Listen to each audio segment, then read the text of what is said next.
Hi everyone! This is the image that I chose originally for my myth project.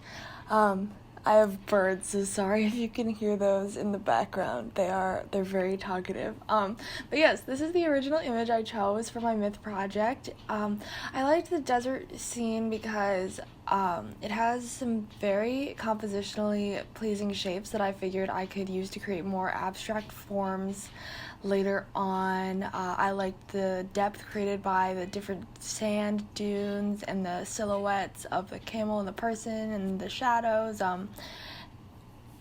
Overall, I thought it could be something that could be used to create some very compositionally intriguing things the longer I worked with it, because it is some very simple shapes on a plane. I also was intrigued by the image in the student examples that we looked at, where the student turned the image from daytime into nighttime, and I figured I might try and do the opposite. So I started with this sunset image, figured I would turn it into daytime. So here's the version I started editing. Once I cropped it into the proper size and quality and everything.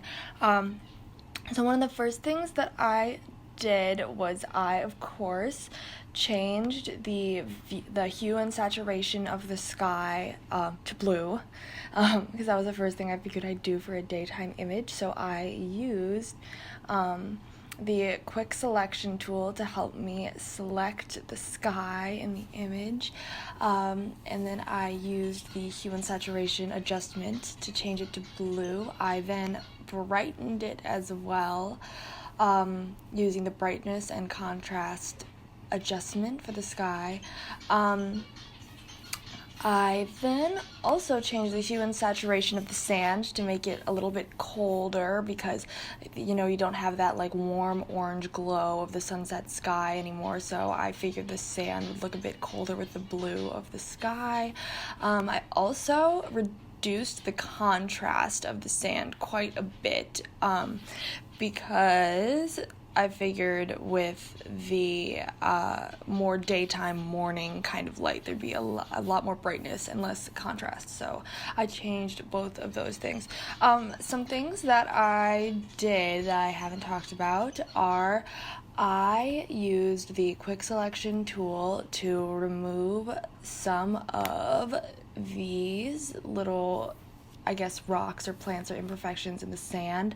Also, there's this little man back here, but I took him out. I removed those so that they were kind of staring more off into an empty, nothingness kind of landscape. I also did some editing on the sun. So this is what it looked like before. Here's what it looks like afterwards. I used the brush tool and actually added in a blob, a kind of faded blob of white. I made it a bit more fuzzy using the different sizes and opacities on it.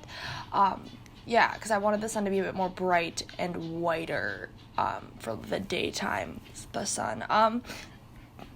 I also added in this lens flare that is in filters under render. There's a lens flare option, and I added that in to kind of emphasize the directness and brightness of the sun, also kind of help with the directionality of the image in terms of everything coming this way, where the shadows are coming in this direction and the tracks of the car coming in this direction, the viewer is more in this direction. Yes, so that is what I have done with this image, and here is what it looked like when I was finished. Thank you for watching.